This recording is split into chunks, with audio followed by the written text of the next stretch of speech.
Oke guys, welcome back again. Jumpa lagi dengan Mr. Panambah. Kali ini akan membahas salah satu warisan kebudayaan Sangihe yang sudah dilupakan, yaitu mengahiwuang atau yang disebut dengan kain kofo. Nah, ini adalah salah satu contoh di mana pada waktu ini saya yang mengikuti ya. Ini adalah bule yang menggunakan kain kofo yang sudah diwariskan secara turun-temurun. Jadi sudah tidak ada pengrajinnya. Karena kain ini sudah dilupakan. Ini dibuatkan karena apa? Ya kita akan bahas setelah ini. Ini bagaimana dia menari-nari bule dari Rusia ini. Jadi yang menggunakan ini adalah wanita yang berwarna dengan kain berwarna merah ini, yang terbuat dari serat abaka atau kain hote. Jadi sebenarnya sejarah kain kofo ini adalah, inilah contoh ya, ilustrasi. Inilah seorang nenek yang melakukan tenun atau memintal kain kofo atau mengahiwuang. Ini sudah ada sejak sejarah dari nenek Nanging, jadi kira-kira sekitar 800 abad ke-18, maksudnya tahun 1800. Tapi sebenarnya lebih tua lagi dari itu, yaitu sekitar abad ke-8. Jadi abad ke-8 itu tahun 800-an. Ini sejarahnya nenek Nanging ini, dialah yang memulai, ya, berdasarkan cerita para leluhur, yang memintal kain kofo ini, yang benangnya itu dipintal dari serat pisang abaka atau pisang hote, busa hote. Jadi busa hote ini atau serat pisang abaka ini juga kan salah satu juga bahan pembuat dari uang dolar. Memang kebudayaan kofo ini sudah banyak, bukan sudah banyak, sudah ditinggalkan oleh masyarakat Sangihe itu sejak tahun 1920-an. Karena waktu itu gencar-gencarnya orang Sangihe itu dipengaruhi oleh kebudayaan Belanda, karena Belanda pada waktu itu melarang segala aktivitas kebudayaan. Salah satunya adalah kerajinan-kerajinan seperti ini. Jadi kalau pada waktu itu ada Raja Santiago dan Raja Santiago yang berjuang mati-matian untuk menentang perjanjian Lange kontrak, Lange politik kontrak, bisa Anda cari di internet. Itu adalah kontrak jangka panjang yang menghendaki bahwa suku Sangihe itu harus meninggalkan kebudayaan mereka. Salah satunya adalah kesenian, yaitu mengahiwuang atau pintal tenun kofo, dan ada juga musik ori. Nah, ini adalah beberapa orang pengrajin yang pada zaman dulu ini saya mendapatkan foto ini dari Tropen Museum ya, hanya dipergunakan untuk kepentingan pendidikan. Jadi tidak direproduksi, tetapi untuk kepentingan pendidikan untuk saya bahas tetap bisa dimunculkan advertisement. Jadi ini adalah beberapa anak-anak yang masih melakukan pemintalan kain kofo pada waktu tahun 1800-an ini di kerajaan Tabukan. Tetapi lambat laun pemerintah Belanda itu melalui berbagai macam cara mempengaruhi mindset masyarakat Sangihe, sehingga beberapa tahun kemudian para penari-penari seperti tari salo itu sudah tidak lagi menggunakan kain kofo ini atau mengahiwuang ini, tapi mereka sudah menggunakan kain-kain yang dibawa dari Eropa. Itu terbukti dari beberapa bukti dari foto yang saya dapatkan. Nah, coba kita lihat ini. Ini adalah beberapa permaisuri atau para wawu keturunan bangsawan dengan para penari kofo di kerajaan Tabukan. Mereka ini sebagian, bukan sebagian, ini hampir semua mereka ini, wawu-wawu ini dan para mawu ini tidak menggunakan lagi kain kofo, tapi sudah menggunakan kain tenun linen atau cotton yang dibawa dari wilayah Belanda atau mungkin wilayah Jawa. Jadi ini salah satu ini terjadi di abad yang berapa puluh tahun yang lalu ya, sekitar tahun 1800 pada waktu masih penjajahan Belanda di kerajaan Tabukan. Ini sudah dilihat degradasi kebudayaan dari segi kesenian. Sehingga jangan heran sekarang kita tidak bisa menemukan lagi di Sangihe ini orang yang memintal kain kofo. Tetapi kalau di wilayah Filipina, di wilayah Mindanao, Sarangani itu masih dapat dijumpai orang-orang yang memintal hal yang serupa seperti yang dilakukan. Jadi kemungkinan apakah orang Filipina yang mengikuti kita atau kita yang mengikuti Filipina, saya tidak tahu, belum ditemukan.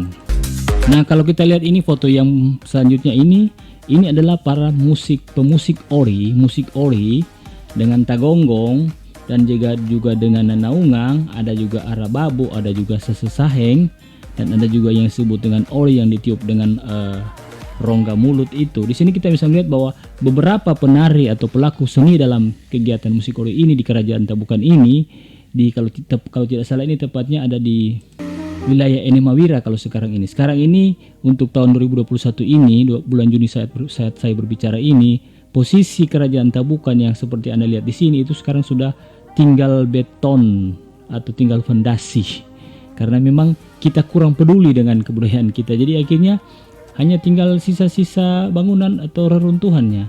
Masih lebih mendingan Candi Borobudur yang sudah rusak sekitar abad ke-13 atau 14, tapi sekarang kita bisa melihat berdiri tegar. Jadi kita lihat di sini guys, bahwa sebagian dari para wanita ini masih menggunakan kain kofo mengahiwuang. Nah, kalau Anda tahu bahwa mengahiwuang gayanya orang Sangihe ini, suku Sangihe ini mirip dengan pakaian yang dipakai oleh Yesus Kristus pada waktu dia disalibkan, karena tenunannya itu satu kali tenunan dari atas sampai ke bawah, tidak ada sambungan. Karena itu salah satu adat dari Kabupaten Kepulauan Sangihe bahwa tenunan mengahiwuang itu harus satu kali tenunan, tidak boleh disambung. Nah, itu memang ada ada alasan-alasan adatnya. Nah, sementara para penari Salo ini para penari di Kerajaan Tabukan, tapi mereka ini berasal dari Kampung Muada atau Salurang, karena Kerajaan Tabukan adalah pecahan dari Kerajaan Salurang yang didirikan oleh Datuk Gumansalangi. Tapi sebelum Datuk Gumansalangi sudah ada kerajaan yang lebih tua, yaitu Kerajaan Melangi Nusa, bahkan lebih tua dari Kerajaan Mowung Tehu yang oleh beberapa sejarawan dikatakan kerajaan tertua, tapi Kerajaan Melangi Nusa lebih tua dari Kerajaan Mowung Tehu. Jadi kita lihat di sini bahwa penari Salo ini, mereka bertiga ini semuanya sudah tidak menggunakan kain kofo. Mereka sudah menggunakan kain mungkin linen atau cotton ini. Nah, ini mereka menggunakan topi sakapeti. Jadi sakapeti ini adalah topi ciri khasnya orang Spanyol atau mungkin Portugis. Ya, Portugis dan Spanyol, karena memang pada zaman dulu orang-orang Spanyol dan Portugis berbaur dengan masyarakat Sangihe. Terbukti dari nama-nama raja yang menggunakan bahasa-bahasa nama-nama dari Spanyol atau Portugis. Juga ada marga Pereira, yaitu Pereira, Pascual, Pasquali. Ada beberapa juga marga Mendoza dan beberapa marga yang memang itu marga yang berasal dari serapan dari kata-kata Portugis atau bahasa Spanyol. Juga dengan kata cantari, orang Sangihe bilang cantari atau bernyanyi. Jadi cantari ini cantores, berasal dari bahasa Portugis dan bahasa Spanyol, mirip.